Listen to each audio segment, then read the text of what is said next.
경험상 당뇨에 좋다고 하는 현미밥도 비빔밥을 잘하는 곳에 가서 제가 비벼가지고 이렇게 먹어봤는데, 집에 와서 이렇게 사무실에 가서 당 체크를 해보면은 뭐 180, 200 이상이 딱 오르더라고요. 결국은 현미밥도 탄수화물이다. 그래서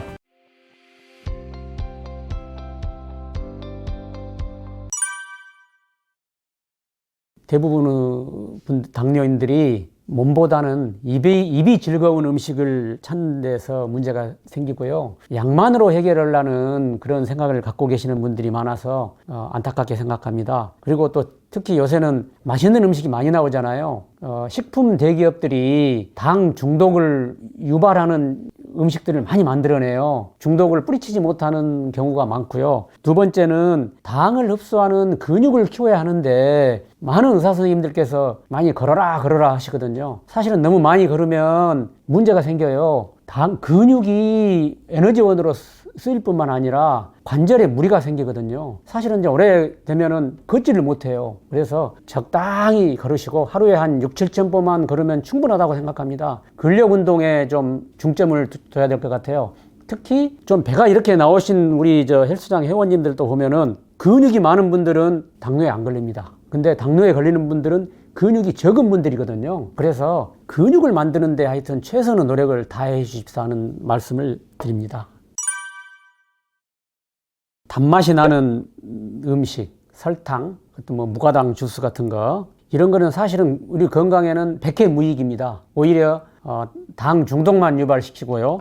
두 번째는 밀가루 음식이나 과자, 또 밥을 먹더라도 가급적이면 흰쌀밥이 아닌 현미밥 위주로, 그리고 요새는 지금 빵 등 탄수화물에다가 트랜스 지방을 이렇게 범벅을 해가지고 더 맛을 내는 식품들이 많이 개발되고 있습니다. 아주 최악의 음식이죠. 여러분들께서 꼭 한번 알아두셔야 될 사항은, 이제 제 경험상 당뇨에 좋다고 하는 현미밥도 비빔밥을 잘하는 곳에 가서 제가 비벼가지고 이렇게 먹어봤는데, 집에 와서 이렇게 사무실에 가서 당 체크를 해보면은 뭐 180, 200 이상이 딱 오르더라고요. 그래서 곰곰이 생각해 봤더니 최고밥 식사법을 지켜야 되는데 탄수화물이 먼저 들어간 거예요. 결국은 현미밥도 탄수화물이다. 그래서 순서를 꼭 최고밥으로 지켜주셨으면 좋겠다는 생각이 들고요. 그 다음에 뭐 설렁탕이라든지 갈비탕이라든지 이렇게 혼합된 음식은 사실은 좀 힘듭니다. 그래서 먼저 밑반찬으로 나온 채소를 먹고 거기에 고기를 건져서 드시고 그 다음에 밥을 먹는 그런 지혜를 발휘해 주셨으면 좋겠습니다.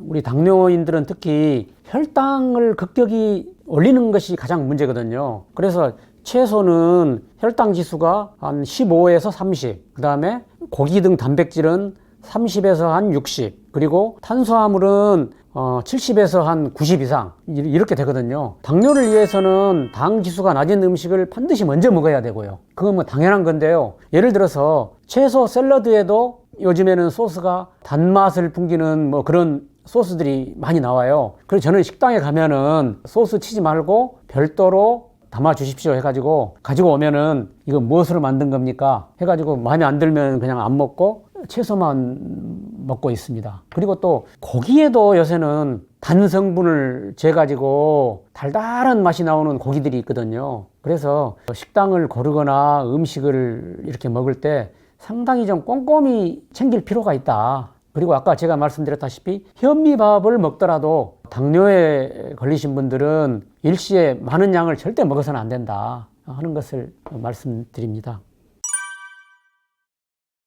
참 쉽지 않은 이야기입니다만은 저는 이게 하도 제가 고생을 해봤기 때문에, 특히 이 어지러움증은 자살 충동도 많이 일으켰어요. 그래서 절대로 다시 그 과거로 돌아가고 싶지 않은 그런 기억이 있거든요. 근데 이제 당뇨인들은 뭐 우선에 당뇨 약만으로도 가능하지만 가장 큰 문제는 당뇨는 합병증이 심각합니다. 그리고 사망하시거나 지금 그 고생하신 분들한테 약 안 먹어본 분 있는가 물어보십시오.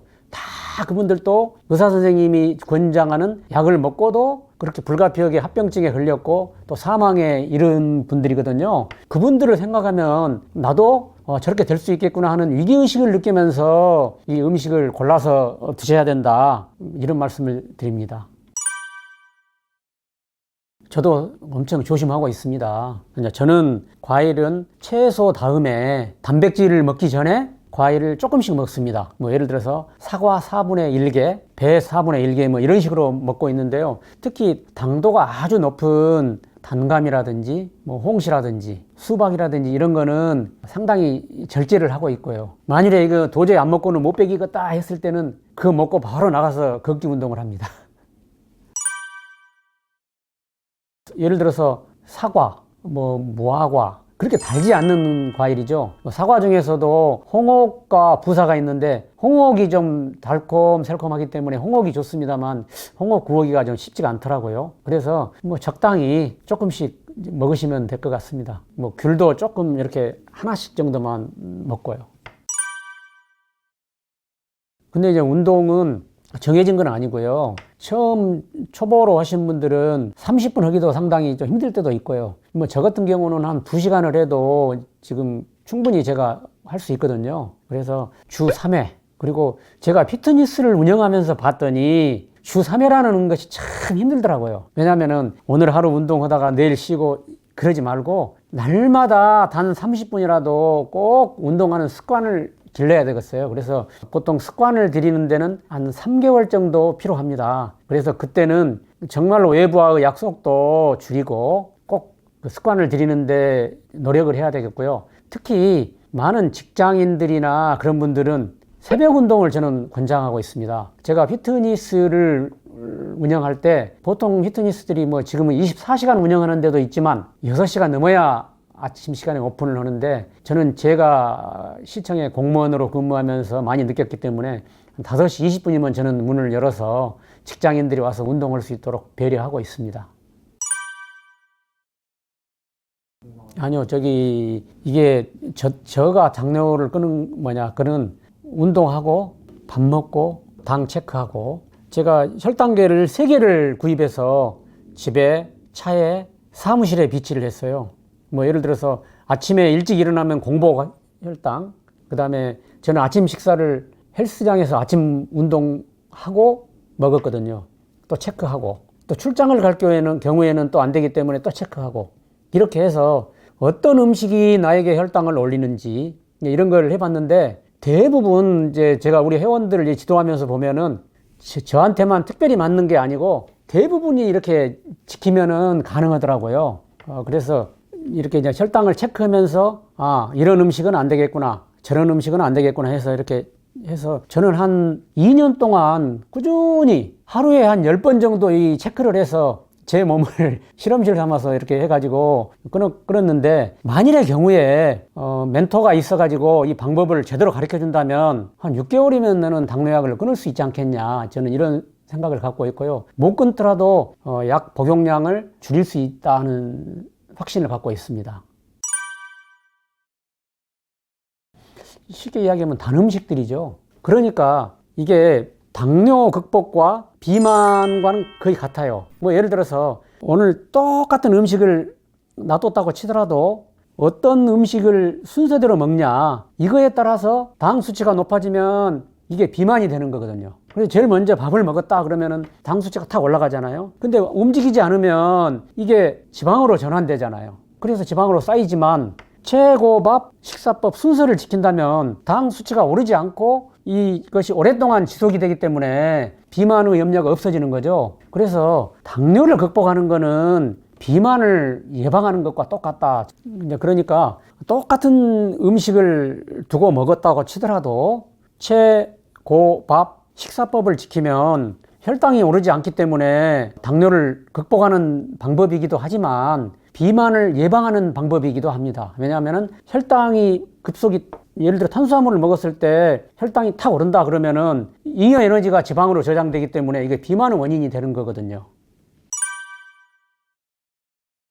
저는 당뇨를 갖고 있는 분들에게 당뇨 극복 가능하니까 저와 같이 한번 노력해 봅시다 그러면은 대부분의 답변이 뭐라고 나오냐면 얼마나 오래 살려고요. 적당히 살다가 죽어야죠. 이런 답변들이 예상외로 많습니다. 근데 당뇨가 있으신 분들은 암 발생률이 일반인에 비해서 3배 내지 4배가 높다고 합니다. 그리고 특히 제가 최근에 책을 읽으면서 충격적으로 받아들였던 것은 치매의 대부분은 알츠하이머 치매입니다. 알츠하이머 치매의 80%가 당뇨 환자라는 연구 결과를 제가 보고 상당히 충격을 받았습니다. 그래서 당뇨 환자들은 생을 절대 우아하게 마무리할 수 없습니다. 자녀들에게나 주변에게 막대한 피해를 끼칩니다. 본인 건강도 물론 문제지만, 그래서 올바른 식습관과 운동과 약물 복용을 병행해서 당뇨를 극복하거나 후유증을 최소화시키는 노력을 우리 다 같이 해보면 좋겠습니다.